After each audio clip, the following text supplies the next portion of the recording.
오늘 말씀은 시편 119편 17절에서 24절까지 주의 증거들은 나의 즐거움이라는 제목으로 말씀을 살펴보도록 하겠습니다. 17절에서 24절까지를 우리가 교대로 번갈아서 읽도록 하겠습니다. 제가 먼저 읽겠습니다. 주의 종을 후대하여 살게 하소서. 그리하시면 주의 말씀을 지키리이다.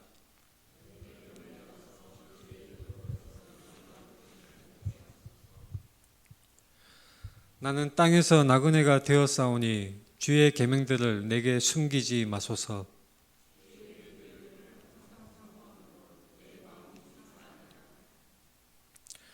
교만하여 저주를 받으며 주의 계명들에서 떠나는 자들을 주께서 꾸짖으셨나이다.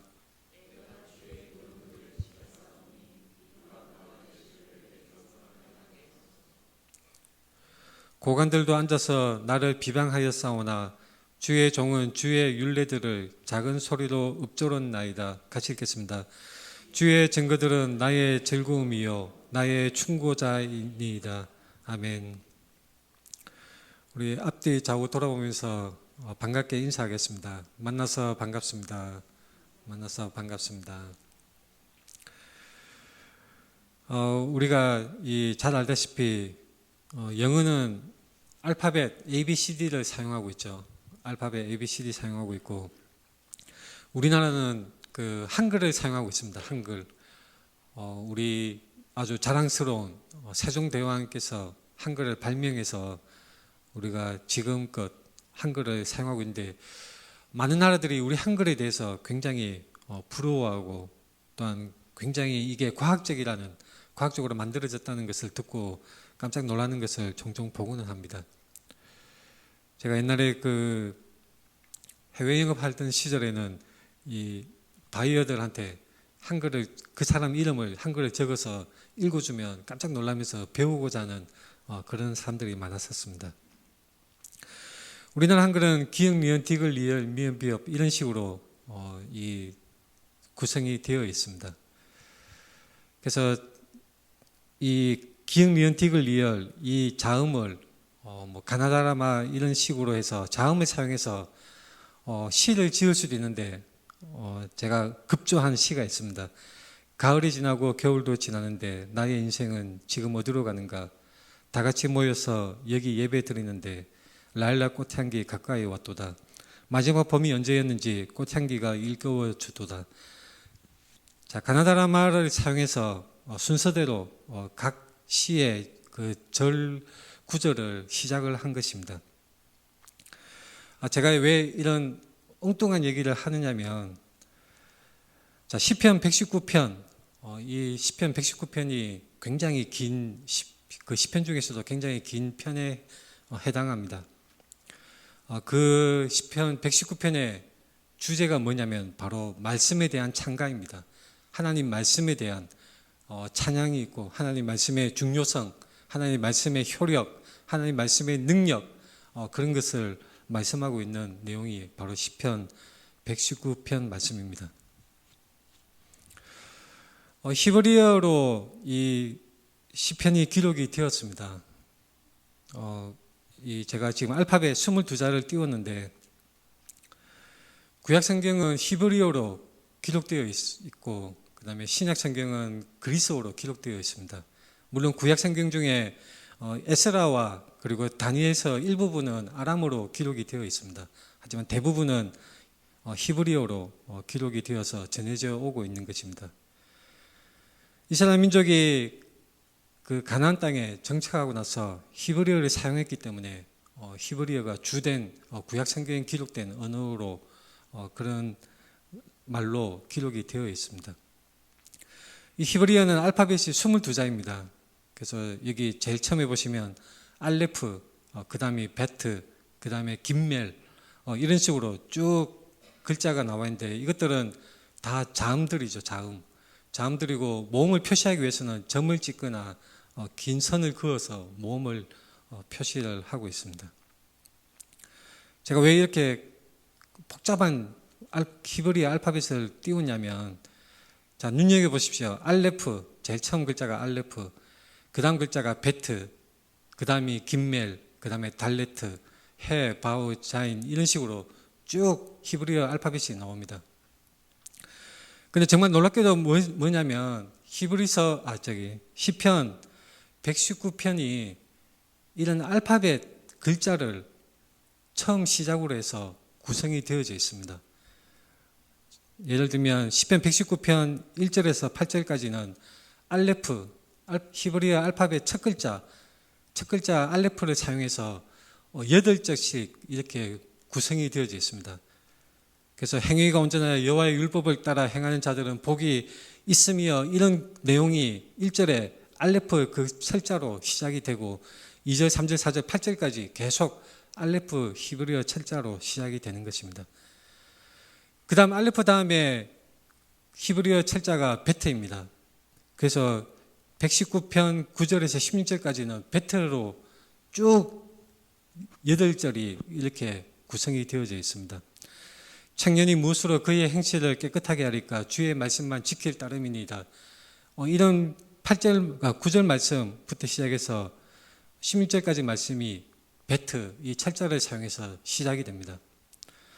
여기 히브리어는 오른쪽에서 시작해서 왼쪽으로 기록하는 그런 순서로 글자를 기록합니다. 그래서 맨 오른쪽에 보시면 제가 노란색으로 표시를 해놨습니다. 이게 히브리 알파벳 중에 베트인데 베트로 이렇게 다 시작이 되는 것입니다.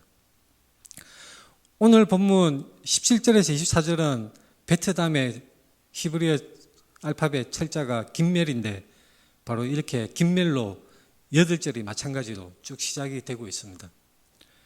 주의 종을 후대에 살게 하소서. 그리하시면 주의 말씀을 지키리이다. 내 눈을 열어서 주의 율법에서 놀라운 것을 보게 하소서.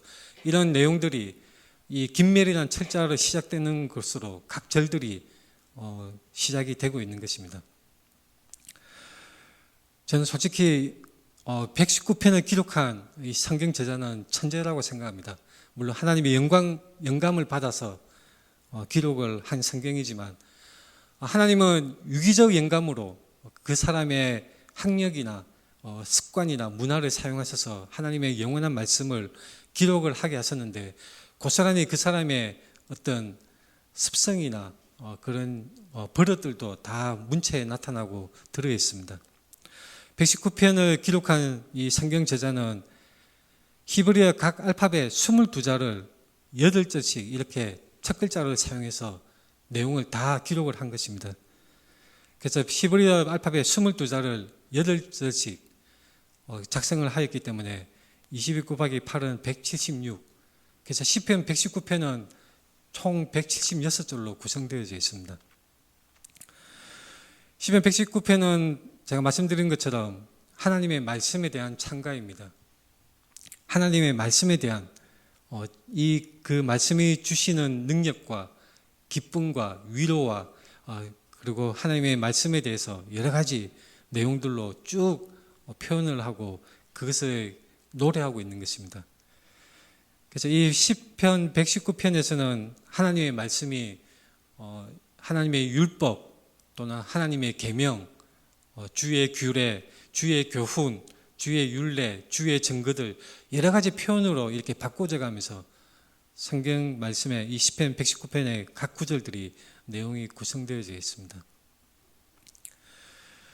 그래서 이 히브리어로 보게 되면 굉장히 그 아름다움을 느낄 수가 있습니다. 그 운율도 있고 각 그 글자로 시작하는 그 놀라운 그 구성들이 정말로 대단한 굉장히 놀라운 그런 하나님의 작품, 하나님의 말씀인 것입니다.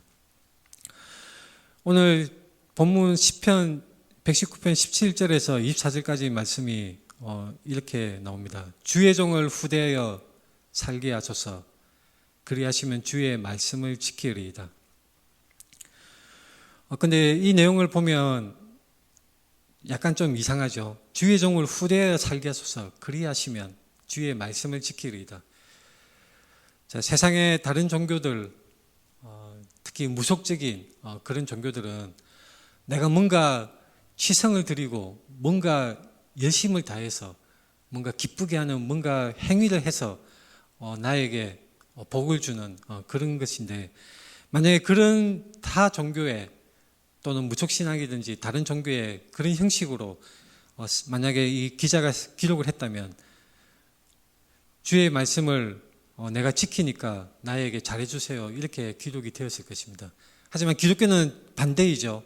하나님이 먼저 은혜를 주시고 하나님이 먼저 우리에게 다가오셔서 죄 중에 갇혀서 죄의 노예로 살던 우리에게 하나님이 먼저 찾아오셔서 하나님의 말씀을 알려주시고 그분을 드러내시고 우리로 믿게 하시는 것입니다. 주의 종을 후대하여 살게 하소서. 하나님 나에게 잘 대해 주십시오. 나에게 은혜를 베풀어 주십시오. 그렇게 탄원하는 내용입니다. 하나님께서 은혜를 우리에게 먼저 부어주시고 우리에게 믿음을 주시고 우리가 하나님을 알게 하여 주시는 것입니다. 아브라함이 그 조상의 땅에서 우상 숭배를 하고 있을 때에 그 집안들이 다 우상 숭배를 하고 있었는데 하나님께서 찾아오셔서 하나님 그분이 어떤 분이신지를 드러내시고 아브라함에게 믿게 하셨던 것입니다. 아브라함뿐만 아니라 우리 모두에게 다 마찬가지입니다. 우리의 인생에서 얼핏 생각하면 우리가 하나님을 택한 것 같고 어떻게 생각하면 우리가 먼저 예수님을 믿는 것을 결심한 것 같지만 사실은 하나님께서 먼저 우리에게 하나님을 알게 하시고 말씀을 듣게 하시고 그 말씀이 믿어지게 하시고 우리에게 믿음을 주시고 하나님을 따르게 하신 것입니다. 하나님의 은혜가 먼저인 것입니다. 우리는 주의 말씀을 지켜야 합니다. 주님의 말씀, 하나님이 어떤 분이신가, 하나님이 어떤 것을 원하시는가, 우리에게 무엇을 요구하시는가, 그것은 우리가 오직 말씀을 통해서 명확하게 알 수가 있습니다. 그 사울 왕이 툭하면 여호와의 이름을 입에 올리고 툭하면 주의 이름 그 하나님을 거론하면서 그렇게 하였지만 그의 삶은 하나님의 말씀을 무시하고 멸시하는 그런 삶으로 결국은 나타나고 말았습니다. 지금도 우리는 살아가면서 누구나 내가 하나님을 믿는다, 나는 그리스도인이야 라고 말은 쉽게 할 수 있습니다. 하지만 정작 우리의 삶 속에서 나타나는 인생이 정말로 하나님의 말씀을 중요시 여기고 하나님의 말씀을 따르고 하나님을 사랑하는가, 그것은 우리의 삶으로 나타나는 것입니다. 하나님은 우리의 마음의 중심을 꿰뚫어 보시고 결코 외모로 사람을 취하는 분이 아닙니다. 우리의 마음의 중심을 꿰뚫어 보시기 때문에 우리가 입으로는 어떻게 말하든지 간에 우리 마음의 중심이 어떠한지, 우리의 삶이 어떠한 모습인지 하나님은 꿰뚫어 보시고 그 중심을 다 아시는 것입니다. 하나님은 주님의 말씀대로 주의 종을 선대하시는 분입니다. 우리가 주님의 말씀이 없으면, 주님의 은혜가 없으면 결국 하나님께 가까이 나아갈 수가 없습니다. 마치 우물가의 사마리아 여인처럼 예수님과 그 대화할 때에 그 사마리아 여인이 뭐라고 했냐면 우리에게는 물기를 그릇도 없고 우물도 깊어서 아무것도 할 수 없다는 그런 고백이 바로 우리 모두에게 다 있는 것입니다. 우리는 절망의 상태에 원래 있었습니다. 죄로 인해서 죄의 습성으로 말미암아 죽을 수밖에 없는 우리의 그러한 형편 속에 있을 때에 하나님께서 우리에게 찾아오셔서 주님의 은혜를 알게 하여 주신 것입니다. 우리는 사마리아 여인처럼 우리의 이러한 형편을 우리 주님께 알아야 합니다. 그래서 우리의 그런 처지와 우리의 상황이 다른 사람들도 다 마찬가지인데 이 사마리아 여인은 예수님마저 그런 상황으로 그런 처지에 있는 것으로 생각을 했었습니다. 그래서 여자가 이르되 주여 물기를 기를도 없고 이 물은 깊은데 어디서 당신이 그 생수를 얻겠사옵나이까. 굉장히 중의적인 표현으로 이 사마리아 여인은 물었는데 바로 생수, 우리에게 생명을 주시는 우리의 영원한 은혜, 우리를 살리시는 하나님의 그 은혜는 바로 하나님으로부터 우리에게 주어지는 것입니다. 우리가 하나님을 의지할 때 우리는 살아갈 수가 있습니다. 나를 위하여 죽으셨다가 다시 사신 예수 그리스도, 이 예수 그리스도를 우리는 생각을 해야 합니다. 예수 그리스도가 나에게 어떤 분이신가, 우리가 그분을 위한 삶을 살고 있는가, 우리는 말씀을 통해서 늘 우리가 점검하고 돌이켜 봐야 합니다. 18절에서는 이렇게 말씀합니다. 내 눈을 열어서 주의 율법에서 놀라운 것을 보게 하소서. 내 눈을 열어서 주의 율법에서 놀라운 것을 보게 하소서. 그 인터넷이나 유튜브에서는 하나님의 말씀, 하나님의 음성을 귀로 듣는다는 그런 사람들이 많이 나오고 있죠. 하지만 이 시편 저자는 내 눈을 열어서 주의 율법에서 놀라운 것을 보게 하소서. 이 시편 저자는 내 귀에 하나님의 음성을 들려주세요. 나에게 하나님의 기적을 보여주세요.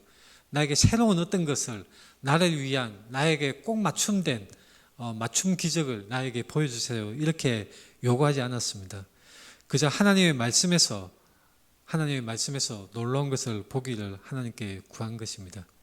어떻게 그럴 수 있습니까? 눈이 열릴 때에 바로 하나님의 그런 놀라운 말씀의 그 진리를 우리가 볼 수가 있는 것입니다. 많은 이단적인 사람들이 하나님의 말씀을 직접 듣는다고 주장을 하고 그런 사람들은 공공연하게 자기가 하나님의 그런 계시를 직접 받는다고 사람들에게 얘기를 하고 다닙니다. 그 말 속에는 어떤 그 의도가 숨어 있느냐면 나는 특별한 사람이니까 나를 우러러 봐야 돼. 내 말을 따라야 돼. 당신들은 다 하나님의 말씀을 직접 듣는 나의 말을 특별하게 여기고 내 말을 따라야 돼. 이런 그 속이는 그런 의도가 그 속에 있는 것입니다.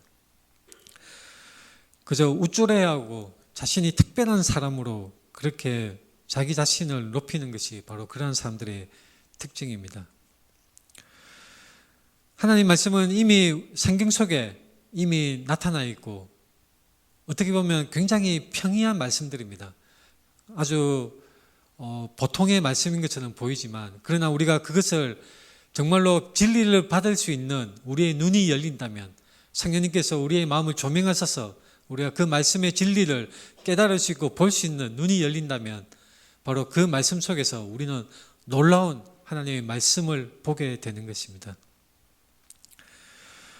많은 사람들이 말씀을 읽고 연구를 하지만 어떤 사람들은 자기 자신을 높이기 위해서 자기의 어떤 그런 지적인 그런 욕구를 충족하기 위해서 또는 사람들 앞에서 우쭐대기 위해서 그렇게 연구하는 사람들도 있습니다.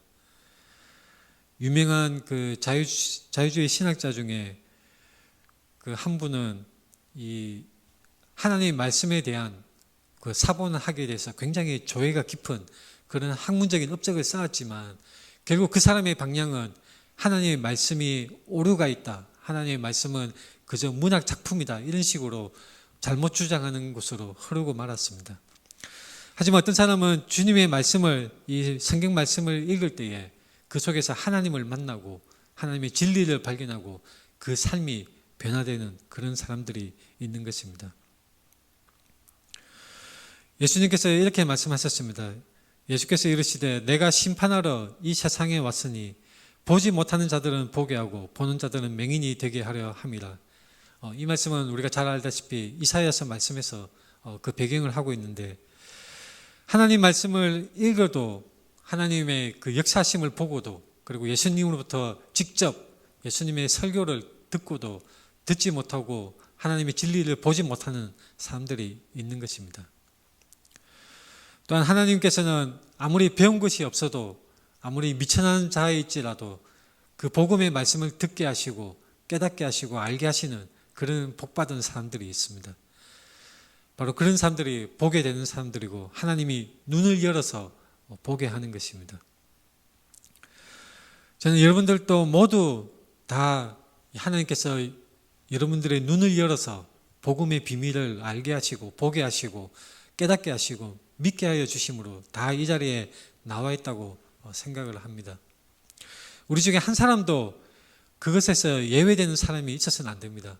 한 사람도 그저 교회 예배당에 와서 출석만 하고 그저 사람들이 좋아서 또는 사람들 간의 교인들 간의 관계 속에서 어떤 자신의 장사를 한다든지 사람들을 사귀는 교제가 좋아서 온다거나 아니면 자기의 어떤 마음의 위안을 위해서 이 자리에 온다거나 그런 사람이 있을 수도 있지만 결코 하나님의 복음을 놓쳐서는 안 됩니다. 한 사람도 빠짐없이 주님의 말씀을 만나고 하나님을 만나야 되는 것입니다.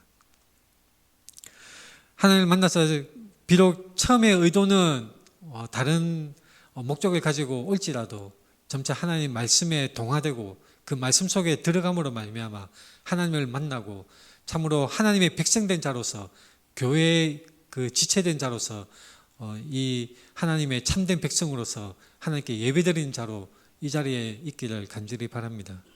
한 사람도 예외가 있으면 안 됩니다. 나는 땅에서 나그네가 되었사오니 주의 계명들을 내게 숨기지 마소서. 성경 여러 곳에서는 하나님을 따르는 하나님의 백성들이 다 이 땅에서는 나그네라고 말씀을 하고 있습니다. 이것은 너희가 쉴 곳이 아니니 일어나 떠날지어다. 이렇게 나그네됨에 대해서 말씀하고 있는 구절도 있습니다. 우리의 소속, 우리의 신분은 비록 이 땅에서는 우리나라 대한민국의 시민이지만 이 대한민국의 한 국민으로서 우리가 살아가지만 우리의 본향, 우리의 진정한 소속은 바로 하늘나라입니다. 하나님의 나라. 그래서 우리가 이 땅에서 살고 국민으로서 당연히 책임과 의무를 다해야 하지만 그러나 우리의 본향은 바로 하나님의 나라라는 것을 결코 잊으면 안 되는 것입니다. 이스라엘 민족들이 세계 각지에서 이 로마 제국으로부터 멸망을 당한 뒤에 이 세계 각지로 흩어져서 이스라엘 민족들이 살았습니다. 살다가 1940년대에 2000년 만에 기적적으로 다시 이스라엘 나라를 건국하고 한 자리로 한 나라를 세워서 다시 국가로서 이스라엘 민족들이 살아가게 되었던 것입니다. 자, 굉장히 놀라운 일이죠. 2000년 동안 어떻게 그 사람들은 자기들의 고유한 정체성을 지킬 수 있었을까?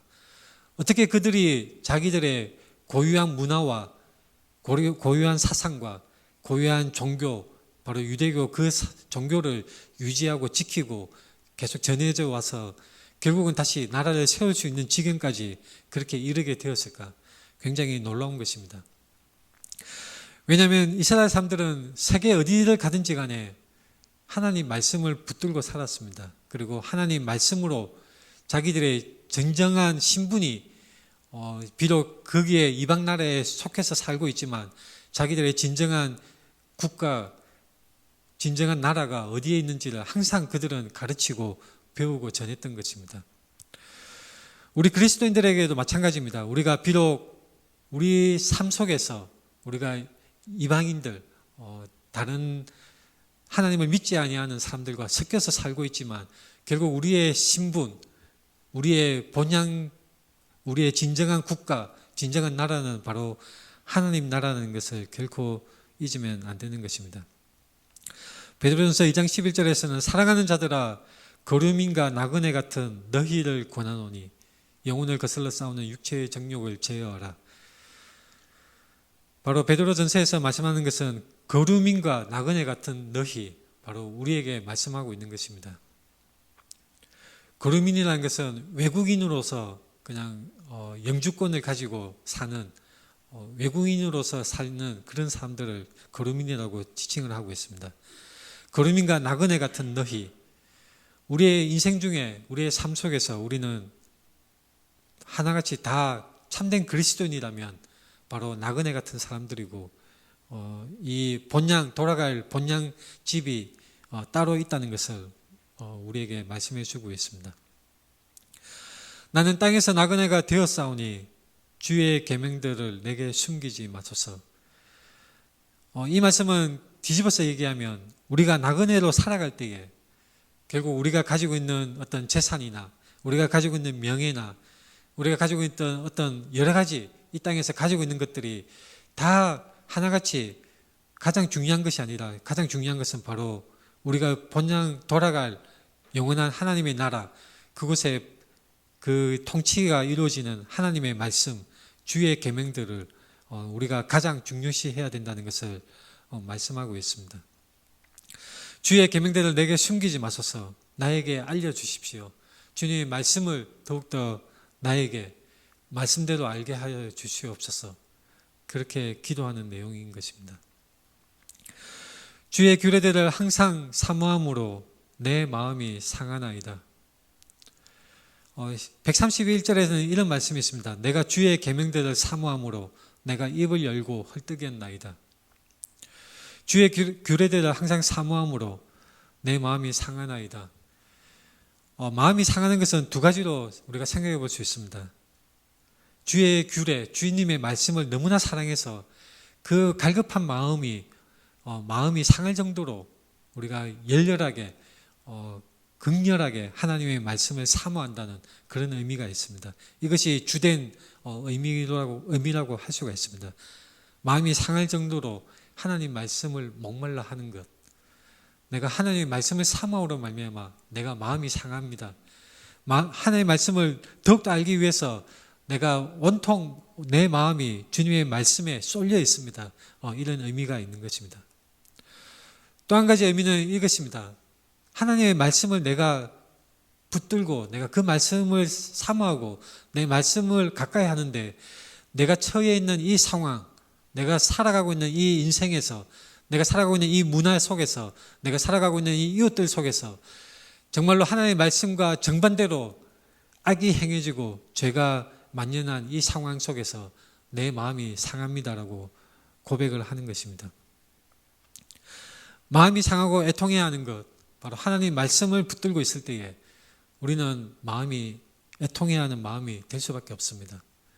하나님의 영광이 가리워지고 하나님의 말씀이 해방받는 것을 볼 때마다, 그리고 죄를 아주 당연한 듯이 저지르는 사람들의 그런 행습을 볼 때마다 우리의 마음은 고통을 받고 애통해야 하는 것입니다. 이 두 번째 이 의미는 바로 뒷구절에서 그것이 뒷받침됩니다. 교만하여 저주를 받으며 주의 계명들에서 떠나는 자들을 주께서 꾸짖으셨나이다. 하나님의 말씀에 하나님의 진리가 나에게 주어지고 내가 그 말씀을 만나서 그 말씀을 알고 있는데 주의 대적들, 하나님을 멸시하는 자들, 하나님을 미워하는 자들, 교만하고 하나님의 계명들에서 떠나는 자들이 우리 주위에 많이 있는 것입니다. 그 사람들에게 대해서 하나님께서는 결국은 꾸짖으시고 심판하실 것을 말씀하고 있습니다. 신명기 11장 26절에 내가 오늘 복과 저주를 너희 앞에 두나니 이런 말씀이 있습니다. 너희가 만일 내가 오늘 너희에게 명하는 너희의 하나님 여호와의 명령을 들으면 복이 될 것이요, 너희가 만일 내가 오늘 너희에게 명령하는 도에서 돌이켜 떠나 너희의 하나님 여호와의 명령을 듣지 아니하고 본래 알지 못하던 다른 신들을 따르면 저주를 받으리라. 신명기 11장 말씀입니다. 하나님은 우리에게 이 복과 저주를 우리 앞에 두셨습니다. 하나님은 우리를 너무나 사랑하셔서 하나님께서 우리에게 은혜를 베풀어 주시는데, 우리가 하나님을 사랑하는 것은 우리가 강요받는 게 아니죠. 하나님이 우리의 팔다리를 꽁꽁 묶어놓고 너는 나를 사랑해야 돼, 이렇게 그렇게 강요하는 분이 아닙니다. 하나님은 그분의 지극히 크신 사랑을 우리에게 보여주시고 우리가 또한 그분의 사랑에 응답해서 하나님을 사랑하기를 하나님은 원하시는 것입니다. 만약에 우리가 하나님을 미워하는 편을 택한다면 바로 저주를 우리가 선택하는 것이고 하나님과 대적하는 자로 우리가 선택하는 것이고 하나님을 미워하는 사람으로 우리가 결정을 짓는 것입니다. 물론 하나님께서는 우리에게 창세전에 우리를 하나님의 백성으로 예정을 하여 주셨습니다. 성경에 분명하게 나타나 있는 진리입니다. 동시에 성경은 또한 그 모든 결과가 전적으로 우리의 책임인 것을 분명하게 밝혀 말씀하고 있습니다. 얼핏 생각에 우리는 잘 이해가 되지 않지만 결국은 우리가 처해지는 궁극적인 심판의 결과는 결코 다른 사람의 또는 하나님의 탓이 아니라 전적으로 우리의 책임, 우리 자신의 책임이고 우리의 선택인 것입니다. 교만의 저주를 받으며 주의 계명들에서 떠나는 자들을 주께서 꾸짖으십니다. 지금은 하나님께서 크신 하나님의 은혜로 말미암아 그 심판을 유보하여 주셨지만 언젠가 하나님이 정하신 때가 온다면 마침내 마지막 때에 하나님께서 심판하실 그 때가 마침내 오고 말 것입니다. 우리는 하나님께 기도해야 합니다. 내가 주의 교훈들을 지켰사오니 비방과 멸시를 내게서 떠나게 하소서. 비방과 멸시를 받은 분이 우리는 대표적으로 바로 떠오르는 분이 있습니다. 예수 그리스도. 하나님의 진리를 전하고 가르치셨습니다. 그리고 선한 행위로 많은 병자들을 고치시고 많은 기적들을 일으키셔서 사람들로 하여금 하나님을 따르도록 또한 하나님이 보내심을 받은 자신을 믿도록 그렇게 하나님은 보내심을 받은 그 예수 그리스도가 가르침을 피셨습니다. 하지만 사람들은 그분을 오히려 멸시하고 조롱을 하였던 것입니다. 오히려 십자가에서 때리며 눈을 가리고 때리면서 누가 너를 때렸는지 선지자처럼 맞춰보라고 그렇게 조롱하고 멸시를 하였던 것입니다. 우리의 삶 속에서도 이런 경우가 생길 수 있습니다. 우리가 살아가면서 하나님 말씀을 따르고 진리를 전가할 때에 오히려 우리가 조롱을 받고 멸시를 받을 수가 있는 것입니다. 하나님께서는 그것을 결코 흘려보시지 않으시고 그것을 다 우리의 공적으로 우리의 그 공덕으로 다 세고 계심을 우리는 말씀을 통해서 알 수가 있습니다. 고관들도 앉아서 나를 비방하였사오나 주의 종은 주의 율례들을 작은 소리로 읊조렸나이다. 이 고관들이라는 것은 그 지도자 또는 건세 있는 자들을 지칭하는 말입니다. 우리가 살아갈 때에 우리가 하나님의 복음에 따라서 우리가 바른 믿음을 가지고 살려고 할 때에 세상의 권세와 세상의 문화, 세상의 그 주류가 된 그런 흐름이 오히려 우리를 거슬러서 우리를 힘들게 하고 우리를 비방하고 조롱을 할 수가 있습니다. 이 시편 저자는 이렇게 말씀합니다. 나를 비방하였사오나 주의 종은 주의 율례들을 작은 소리로 읊조렸나이다. 바로 세상의 권력과 세상의 문화와 세상의 사상과 그 흐름이 우리를 비방하고 우리를 조롱할지라도 우리가 그 가치관에 전복되는 것이 아니라 그 가치관에 우리가 넘어가는 것이 아니라 우리가 하나님 말씀으로 우리의 기준을 삼고 하나님 말씀으로 말미암아 우리가 위로를 받고 하나님 말씀으로 말미암아 우리가 힘을 얻는 것을 우리가 이 말씀을 통해서 알 수가 있습니다. 결론적으로 24절 말씀이 이렇습니다. 주의 증거들은 나의 즐거움이요 나의 충고자니이다. 주의 증거들 바로 주님의 말씀입니다. 하나님의 말씀이 바로 우리의 즐거움이고 우리의 충고자입니다. 우리가 말씀을 읽을 때에 우리가 진정한 기쁨, 진정한 즐거움을 누릴 수가 있습니다. 송이꿀보다 더 달콤한 하나님의 말씀이라는 그 표현이 다른 곳에도 나오는데 우리가 하나님의 말씀을 알면 알수록 하나님의 말씀을 가까이 할수록 우리는 그 달콤함을 더욱더 잘 알 수가 있습니다. 단 주님의 말씀은 우리의 충고자입니다. 이 영어 성경에서는 카운셀러라고 나옵니다. 카운셀러. 이사야서 9장 6절에 이는 한 아기가 우리에게 낳고 한 아들을 우리에게 주신 바 되었는데 그의 어깨에는 정사를 메었고 그의 이름은 기묘자라 모사라. 여기서 모사가 바로 카운셀러입니다. 카운셀러. 우리가 지금은 카운셀러라고 하면 그저 돈을 내고 상담을 받는 그런 걸로 생각을 하기 쉽지만 이 고대 시대의 카운셀러라는 것은 바로 조언을 해주고 바른 방안을 조언을 해주는 그런 도와주는 분, 그런 사람을 모사, 카운셀러라고 지칭을 한 것입니다. 주님의 말씀은 바로 우리의 충고자입니다. 우리가 세상을 살아갈 때에, 우리가 인생을 살아갈 때에 하나님의 말씀이 마치 우리 뒤에서 왼쪽으로 오른쪽으로 말씀하는 것처럼 우리의 양심을 통해서 우리가 옳고 그른 것이 무엇인지를 하나님 말씀을 통해서 우리에게 알게 하여 주십니다. 뒤에서 말씀하여 주신다는 이 부분은 이사야서에 나오는 말씀의 한 부분인데 우리가 조심해야 될 것은 이것이 결코 우리 귀에 들리는 음성으로 그렇게 말씀해 주신다는 것이 아니라 우리에게 말씀을 깨닫고 생각나게 하시고 하나님의 원하시는 것을 우리에게 알게 하여 주신다는 그런 의미로 이사야서에서는 기록이 되어 있습니다. 어떤 목사님이 그렇게 말씀하셨죠. 하나님의 말씀을 귀로 듣고 싶습니까? 성경을 소리내어서 읽으십시오. 그런 어떤 목사님이 말씀하신 적이 있습니다. 우리가 성경 말씀을 통해서 하나님의 의도, 하나님이 기뻐하시고 또한 하나님이 싫어하시는 것이 무엇인지 분명하게 바르게 알 수가 있습니다. 또한 우리가 그 말씀 속에서 하나님을 더욱더 사모하는 마음이 일어나게 됩니다. 우리가 인생을 살아갈 때에 어떤 판단을 하든지 최선의 선택을 할 때에 바로 하나님의 말씀이 우리의 충고자가 되시고 우리의 모사가 되시는 그 말씀인 것입니다. 그리고 그 말씀의 절정은 바로 예수 그리스도입니다. 모든 성경이 다 예수 그리스도를 증거하기 위해서 쓰여져 있고 성경 66권의 주제는 다 예수 그리스도입니다.